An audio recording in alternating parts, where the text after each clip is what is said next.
Salut à tous les gars, j'espère que vous allez bien, que vous êtes en forme. Bienvenue dans l'After Fight. On se retrouve aujourd'hui pour une nouvelle vidéo sur l'UFC 5.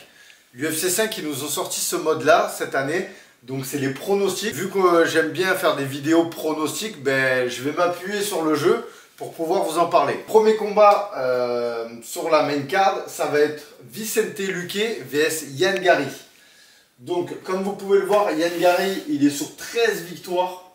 Invaincu le mec, et Vicente Luque, donc 22 victoires, 9 défaites. Vicente Luque, il a beaucoup d'expérience, il est solide, il est très très fort. Mais je vais quand même mettre un pronostic sur Ian Garry, il a la fraîcheur. Pour moi, c'est le futur de cette catégorie. Donc voilà mon pronostic, donc KO de Ian Garry dans le premier round. Et je ne mets pas le bonus de Fight of the Night. On passe au prochain combat, donc Tony Ferguson vs Paddy Pimblett. Tony Ferguson, que du rouge, il est sur 5 défaites d'affilée. Franchement, c'est triste de dire ça. Et on n'a pas Paddy Pimblett qui, de l'autre côté, lui, est sur que des victoires. Forcément, mon penchant, il va aller du côté de Paddy Pimblett, même si ma préférence, ce serait que Tony Ferguson gagne ce combat et ensuite prenne sa retraite. Je pense que malheureusement, aujourd'hui, Tony Ferguson, il n'est plus ce qu'il était avant et son style n'est plus aussi efficace qu'à l'époque. Donc, je prédis une victoire donc de Paddy Pimblett à la décision. Prochain combat, ça pour moi les gars, c'est le Fight of the Night. C'est Shavkat Rakhmonov vs Stephen Thompson. Clairement ce combat, ça va être une dinguerie. Shavkat Rakhmonov, donc comme vous pouvez le voir, 17 victoires, 0 défaite, que des finishes, 8 KO, 9 soumissions. C'est une dinguerie les gars. Et de l'autre côté, on a Stephen Thompson. Pour moi, clairement, c'est un vétéran de la catégorie des poids welter. Il a 17 victoires, 6 défaites. Là, il est sur 2 victoires d'affilée. Donc, il est sur un petit run sympa. Mais je ne le vois pas passer Shavkat. Voilà, la tempête du Kazakhstan va ravager Stephen Thompson, le karatéka. Donc, voilà. Donc, victoire de Shavkat Rakhmonov dans le round 2. Et pour ce combat, je mets donc un Fight of the Night. On passe à l'autre combat. Donc, chez les poids mouches. C'est Pantoja vs Royval.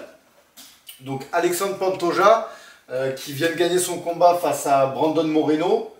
Royval, je ne le connais pas trop, j'ai vu passer son combat face à Kai Kara France, c'est tout. Il est sur, d'ailleurs Royval, il est sur 2 défaites, ça il a un title shot. Je crois que justement il y a une histoire entre eux deux, le fait qu'il ait le combat revanche.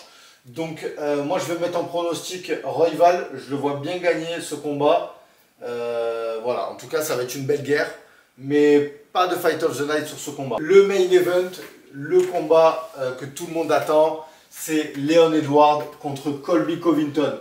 Sincèrement, il y a pas mal de questions autour de Colby Covington. Est-ce qu'il va avoir le style? On sait que c'est un lutteur, on sait qu'il a un cardio et qu'il a un débit en boxe illimité. Est-ce qu'il va réussir à justement mettre la pression à Leon Edwards qui a un style de kickboxer, mais qui aussi sait défendre très bien la lutte, qui est très fort au dernier combat, c'était face à Kamaru Usman. On ne va pas forcément se baser sur ces combats pour analyser leur combat bientôt là, mais je pense clairement que Leon Edwards a les armes debout pour pouvoir embêter Colby Covington, que ce soit avec des kicks, des high kicks, enfin la totale. Les jambes vont vraiment être une arme dans ce combat, et je pense donc je vais donner une victoire par Leon Edwards. Donc je le vois vraiment arriver à finaliser Colby Covington dans le round 3, donc par KO. Leon Edwards, victoire, le champion reste le champion. Voilà les gars, c'est mes pronostics donc pour l'UFC 296. N'hésitez pas à me mettre en commentaire vos pronostics, je vous lis, c'est un plaisir. Likez la vidéo, abonnez-vous à la chaîne et je vous dis à très bientôt.